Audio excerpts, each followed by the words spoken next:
Hi everyone, I'm Steven, and today I'm making a Green Goblin pumpkin bomb out of cardboard and a Christmas ornament. Let's jump right into it. So I started off by buying a clear ball ornament that snaps together. The size is 3 inches in diameter, which is the actual size of the pumpkin bombs that are used in the Tobey Maguire Spider-Man movies. The ornament's little hang tab was in the way, so I cut it off by scoring the plastic with a knife and then snapping it off with my fingers. The ball got wrapped in plastic wrap, then completely covered in masking tape.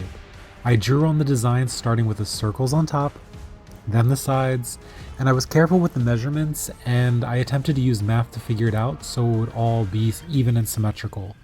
Once I got something that I liked, I cut it off the ball and immediately realized that I didn't count the number of side panels correctly. I only drew on 8 segments versus the 16 on Green Goblin's actual pumpkin bomb. So I was a little disappointed, but I was back to the drawing board. I wasn't entirely sure how to proceed, so I decided to move forward without using any real measurements this time, and kind of just eyeball it. I took one half of the ornament, covered it in foil and masking tape, and I used foil this time because I really hate using plastic wrap.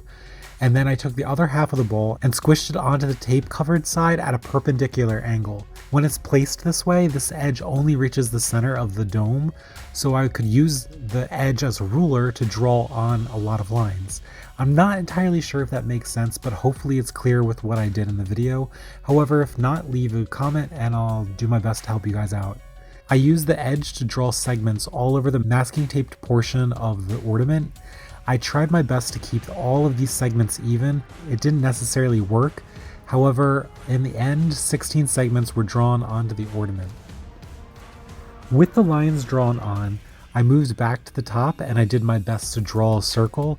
I just kept my hand really steady and slowly rotated the masking tape covered side until a nice looking circle was drawn. And then I did the inner circles with the little V jut outs and then the designs on the side. I unwrapped it and then wasted my time by cutting everything out, so ignore that big circle thing in the back. I made these small pieces to fit into each segment. It'll be a long body piece, a small slanted bottom piece, and then a textured embellishment piece to glue on top of the long piece. Anyway, I took some cereal box cardboard and made sure that I knew what direction it bent in easiest. You always want to do that. You want to make sure that the cardboard bends with you and not against you, and this is how you avoid unnecessary creases in the cardboard. All of these pieces got traced onto cereal box cardboard, and there's 16 of each of them. It seemed a little daunting before I did it because 16 is a big number, but it actually didn't take too long. To get 16 of each, I traced my little template designs 8 times and then flipped it over to trace another 8 times. The flipped portion will be the bottom half of the ball, and then the other side is just going to be the normal side of the ball, and I hope that makes sense. The embellishment pieces needed to be bumpy with kind of an etched in grid design, and in order to get this texture I took an empty onion bag, cut off the ends so it would be a little bit easier to work with, and glued it on top of the cardboard sheet where I had traced all the embellishment pieces. This took tons of globs of white glue in order to stick it down. And to keep the sides of the onion bag from curling up, I weighed it down with some heavy objects that I just had in my workspace, and this helped keep the onion bag laying flat and prevented it from popping off. And then when all that glue dried, I folded the bag over and then I glued it down again. Basically, it's 2 layers of the onion bag, and that was enough to give it this really nice bumpy texture that kind of looks machine made. It's really cool. After all that glue dried, I cut out all of the pieces, and there's 16 of the long body pieces, 16 of the textured embellishment pieces, and 16 of these tiny slanted pieces. Oh yeah, and I also cut out the circle designs for the top and the bottom of the ball. There's 2 of each, so there's 2 of the thick ring and then 2 of the designed spiky looking ring. Before I go on, I kind of want to backtrack to the ornament. You saw a little bit of it in the video already, but this is how I got it to look green. I took a piece of sandpaper and sanded the inside of the ornament, and this kind of gives it a frosted, foggy look that helps hide the actual light on the inside of the ornament. And if you don't have sandpaper, you might be able to do this with steel wool that you use to wash dishes, or you could just skip this step entirely. But see, it looks frosty frosty. For the lights, I grabbed a remote control light from Five Below, and it was only $5, and it came with a remote and a bunch of different light settings. And you could always wire and solder your own LED lights, but I wanted to keep this project as inexpensive and straightforward and easy as possible for people who don't have all of those tools. I definitely don't. And one of these lights from Five Below worked perfectly. Anyway, I mixed together a bunch of white glue, some green paint, and a splash of water to paint the inside of the ball in one coat of paint. This is a really easy way to create a transparent tint, and you actually might even be able to get away with doing a second coat of it to make it even more green if you can't find a color changing light. When all that was dried, I tested the light under it just to make sure that you could still see everything through it, and you could, and it looks pretty cool, right? The light got placed inside the ornament before I started gluing on all those cardboard pieces with super glue.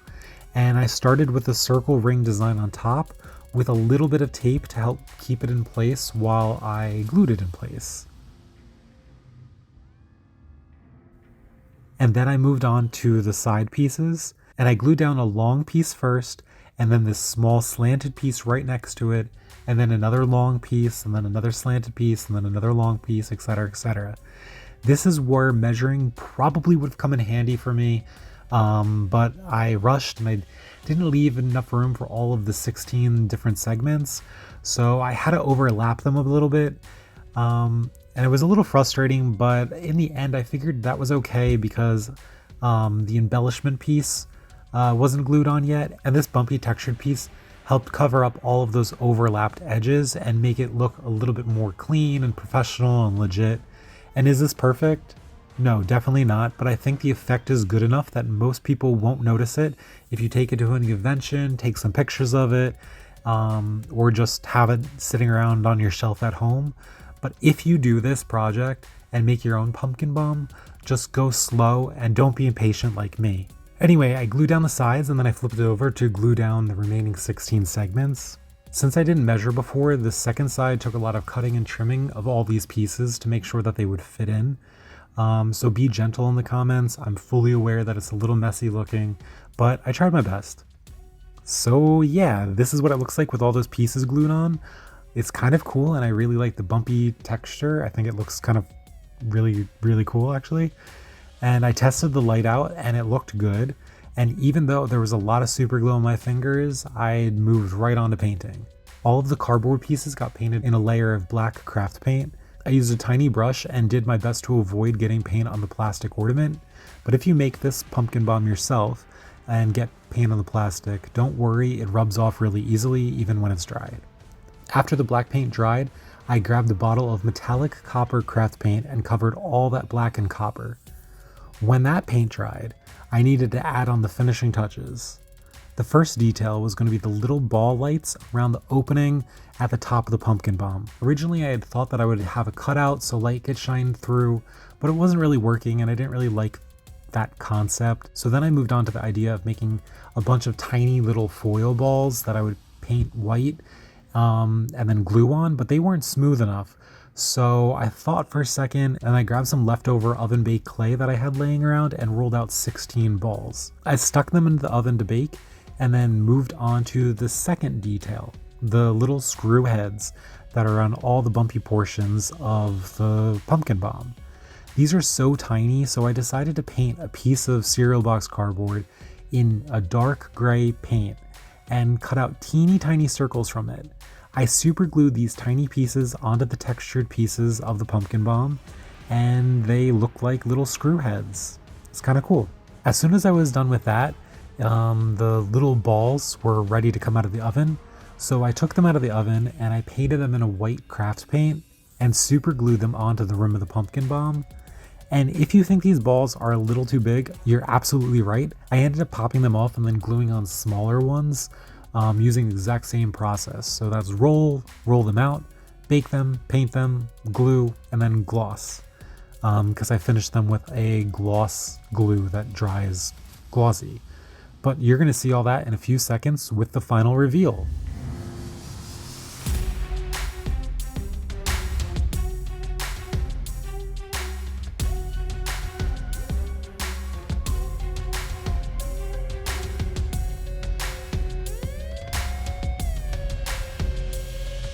So there you have it, one of the Green Goblin's pumpkin bombs made from cardboard, a plastic Christmas ornament, and a bag of onions. I know it isn't perfect, but I really like it. I kind of love how the textured pieces look. You can't even tell it's an onion bag, and it looks like hammered metal, and I don't know, it's kind of awesome. And I mean, I know it's a little messy, but look how cool it looks in the dark. The light is so bright, and the color changing feature on it is really neat. This is what it looks like with all of the colors on this little remote.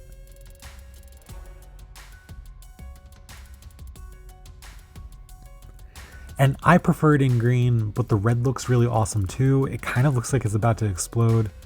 And yeah, I hope you guys liked it. And if you did, please subscribe and like this video and share it with your friends. And I will catch you on the next video. Bye-bye.